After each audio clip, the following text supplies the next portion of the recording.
and we'd welcome you.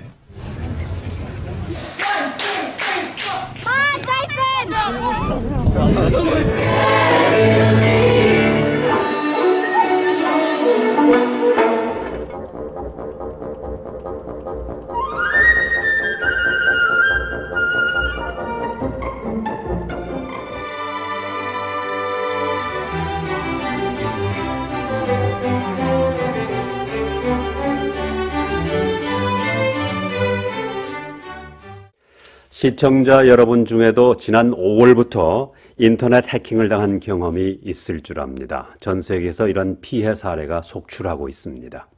150여 개국 30만 대의 컴퓨터가 인터넷 공격을 당해서 어수선한 가운데 이 해킹 배후에 북한이 있을 수 있다고 인터넷 보안 전문가들은 말하고 있습니다. 워너크라이라는 이름의 랜섬웨어가 한국을 비롯한 전 세계에서 기승을 부리고 있습니다.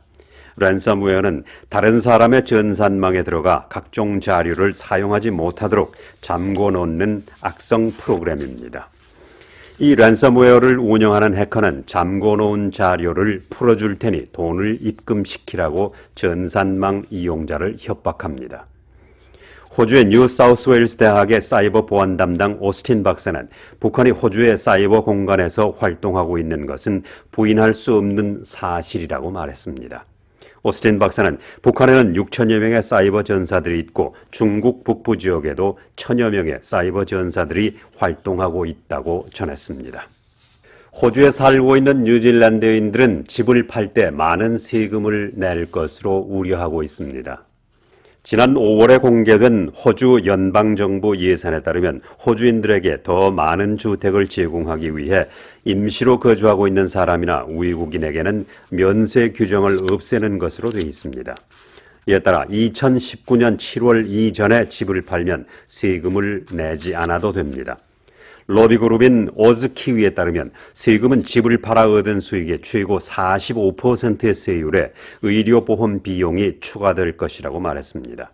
오즈키위는 호주에 살고 있는 뉴질랜드인은 대부분 세금과 관련해서는 외국인으로 분류되어 있지 않지만 임시 거주자로 분류되어 있다고 전했습니다.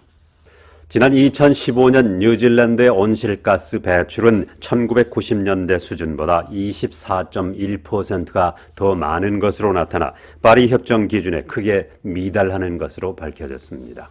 지구 전체 온실가스 배출량은 8,020만 톤으로 1990년 6,460만 톤보다 크게 늘어났습니다. 뉴질랜드는 작년에 파리 기후협약에 비준하고 오는 2030년까지 온실가스 배출량을 11% 줄여 1990년 수준으로 낮추겠다고 밝힌 바 있습니다. 뉴질랜드인의 1인당 가스 배출량은 2014년에 비해 0.1%가 감소했지만 41개 선진국 중 7번째로 많은 것으로 나타났습니다. 세계 최초로 오클랜드의 하버 브리지를 태양 에너지로 밝히겠다는 오클랜드시의 야심찬 계획에 대해서 많은 시민들은 찬성하고 있지만 반대하는 사람의 숫자도 만만치 않은 것으로 나타났습니다. 뉴질랜드 헤럴드지가 실시한 설문조사에서 50% 정도의 시민들은 태양전지를 이용해 하버 브리지를 밝히게 되면 세계적인 주목을 받을 것이라며 환영하고 있는 것으로 나타났습니다. 그러나 조사 대상의 43% 정도의 시민들은 $1,000만 들어가는 이 프로젝트는 돈 낭비일 뿐이라며 반대했습니다. 이들 반대자 중에는 이 돈으로 집 없는 사람을 위해 도와주는 것이 더 낫다고 주장했습니다. 하버브리지를 태양전지로 밝히겠다는 계획에는 9만여 개의 LED 전구가 사용되고 200여 개의 투광 조명이 사용되는데 설치에는 수개월이 걸릴 것으로 보입니다.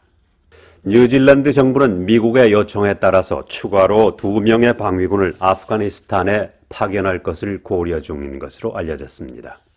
뉴질랜드는 아프가니스탄에 파견했던 지역 재건팀을 지난 2013년에 철수한 바 있으나 아직도 10명의 병력이 아프가니스탄 병력을 훈련시키기 위해 현지에 남아 있습니다. 한편 호주 정부는 30명의 추가 병력을 파견하기로 함으로써 전체 호주 파견 인원은 300명으로 늘어나게 됐습니다. 뉴질랜드 정부가 2017 예산을 발표했습니다. 가장 관심이 많은 부문 중 하나인 주택 분야에 앞으로 4년간 22억 3천만 달러를 투자하겠다는 내용을 비롯해서 5만 5천 명의 보건 도우미를 위해 20억 달러, 관광 인프라를 위해서 7,600만 달러를 투자하겠다는 내용 등으로 되어 있습니다. 이 중에 우리가 직접 영향을 받는 세금 분야를 좀 더 자세하게 알아보겠습니다. 챗필드 & 컴퍼니의 서준열 회계사의 설명을 들어보겠습니다. 지난 5월 말에 발표된 2017 정부 예산안 관련해서 간단하게 설명드리도록 하겠습니다. 2017년 정부 예산안이기는 하지만 실제 적용되는 시점은 2018년 4월 1일부터인데요.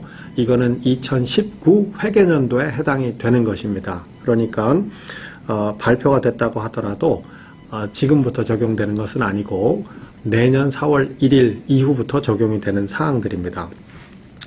이번에 발표된 정부 예산에 따르면 뉴질랜드 정부는 이 조정된 세율이나 각종 수당 금액의 조정을 통해서 각 가정이 약 26불, 주당 26불 정도의 추가 소득이 발생하는 효과를 볼 것으로 예상을 하고 있습니다.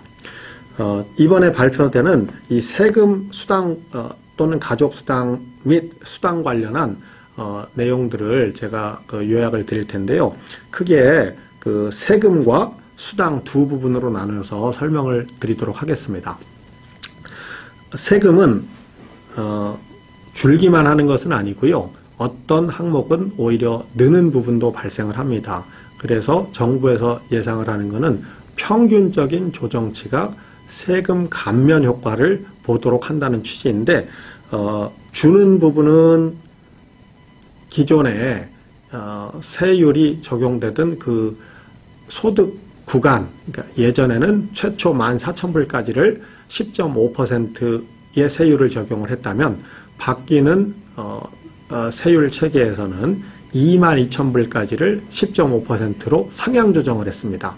마찬가지로 하위 두 번째에 해당되는 14,000에서 48,000불까지 적용되던 17.5% 세율의 그 구간을 22,000불부터 52,000불까지로 상향 조정했습니다. 그래서 바뀐 새로운 세율 및 소득 구간 체계는 지금 저희가 지금 보여드리고 있는 이 앞에 테이블과 같이 바뀔 것 같습니다. 유의하셔야 될 것은 이 적용되는 시점은 내년 4월 1일부터라는 점입니다. 이렇게 세금이 주는 부분도 있지만 또 마찬가지로 기존에 적용을 하던 세금 보조를 없애면서 세금이 느는 구간도 생깁니다. 없어지는 세율 항목이 Independent Earner Tax Credit이라고 하는 부분인데요. Independent Tax Credit은 IETC로도 저희들이 보통 부르곤 합니다. 이 IETC가 적용되는 납세자들은 기존의 소득이 24,000불에서 48,000불 사이의 소득을 가지면서 가족수당 또는 기타 다른 수당을 받지 않는 분이었습니다. 이런 분들이 연간 받으시는 세금 보조가 연 520불이었습니다. 이 520불의 세금 보조가 바뀌는 이 정부 이 세율 체계에서는 사라지게 됩니다.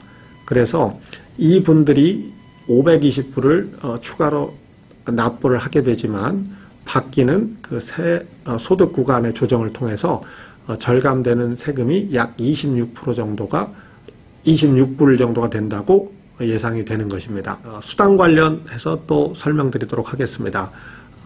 바뀌는 수당들은 자녀 수당과 크게 주거 보조비 크게 두 가지로 나뉘는데요. 현행 자녀 수당은 16세 이하와 16세 이상 자녀들에게 지급되는 금액이 차이가 있습니다. 그런데 새로 바뀌는 이 수당 체계에서는 모든 자녀들에게 16세 이상 현재 지급되고 있는 금액을 기준으로 해서 지급을 할 예정에 있습니다. 그리고 주거보조비는 현재 지급되고 있는 그 금액보다 인상 조정될 예정이고요. 그리고 지역마다 책정되는 그 주거보조비율이 2016년 기준으로 재편되면서 마찬가지로 인상 조정될 예정에 있습니다. 그리고 마지막으로 변경이 될 그 수당은 마찬가지로 주거 보조비인데요. 학생들 기존 학생 수당을 받는 그 사람들에게 지급되는 주거 보조비가 또 따로 있습니다. 그 주거 보조비가 주당 20불까지 인상될 예정에 있습니다. 오는 6월 10일은 제14대 오클랜드 한인회장을 선출하는 날입니다. 후보로는 기호 1번 박세태, 2번 하병갑 후보가 나왔습니다. 오늘은 후보들의 공약을 방송해 드리겠습니다만 1번 박세태 후보는 개인 사정으로 녹화를 하지 못했습니다. 이 점 양해해 주시기 바랍니다. 교민 여러분 안녕하십니까? 저는 이번에 제14대 오클랜드 한인회장에 입후보한 기호 2번 하병갑입니다. 저는 뉴질랜드 이민 22년 차로서 그동안 교민 언론사 취재기자, 오클랜드 한인의 감사로서 우리 교민사회에 대한 애정을 키워오던 중에 이번에 한인회장에 출마하게 됐습니다. 제가 한인회장이 된다면 젊은 생각, 전문 지식, 그리고 무엇보다 뜨거운 열정으로 우리 교민 모두가 참여하고 싶은 자랑스러운 우리 한인회로 새롭게 바꿔보고 싶습니다. 새로운 우리 한인회는 투명하고 공정하며 소통하고 화합하며 무엇보다 열정으로 똘똘 뭉친 생각이 젊은 한인회가 될 것입니다. 그래서 참신하고 모든 이에게 감동을 주는 한인회 운영을 하겠습니다. 주어진 권한 행사와 막중한 책임을 성실히 다해 우선 우리 교민들에게 사랑받는 오클랜드 한인회를 건설하고 나아가 세계 750만 재외 동포를 이끌어가는 세계 한인회의 모범이 되도록 최선을 다하겠습니다. 예, 저는 이번에 한인회장 선거 공약으로 5가지를 준비했습니다. 첫째, 투명한 재정 운영으로 신뢰받는 한인회 운영을 하겠습니다. 한인회장실을 임대로 전환해서 연 2만 불의 추가 수입을 올리고 한국 민간기업이나 정부 부서 그리고 교민사업체 찬조금을 통해서 연 3만 불의 수입을 올림으로써 1년간 5만 불, 제 임기 2년 동안 10만 불의 수입을 올림으로써 한인회 간 빚을 40만 불대 초반으로 줄이도록 최선을 다하겠습니다. 두 번째, 따뜻한 초기 이민 정착 프로그램을 만들겠습니다. 세 번째, 취업 박람회나 창업 지원 서비스, 경제 세미나를 통해 교민 경제를 활성화하도록 최선을 다하겠습니다. 넷째, 이민 역사가 이제 20-30년을 넘었으면서 한인 정치인 배출을 위한 필요성이 높아졌습니다. 그래서 이에 따른 한인 정치인 배출 프로젝트를 준비하겠습니다. 여야 한인 국회의원 1명씩을 배출하고 시의원이나 구의원 각각 2명씩을 배출할 수 있는 기반을 조성하겠습니다. 마지막 5번째는 2세 한글 교육을 위해 한국 학교와 한민족 학교를 지원하고 어르신들의 건강 프로그램을 시행토록 하겠습니다.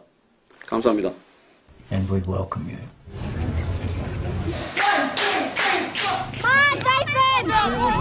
Come on, Nathan!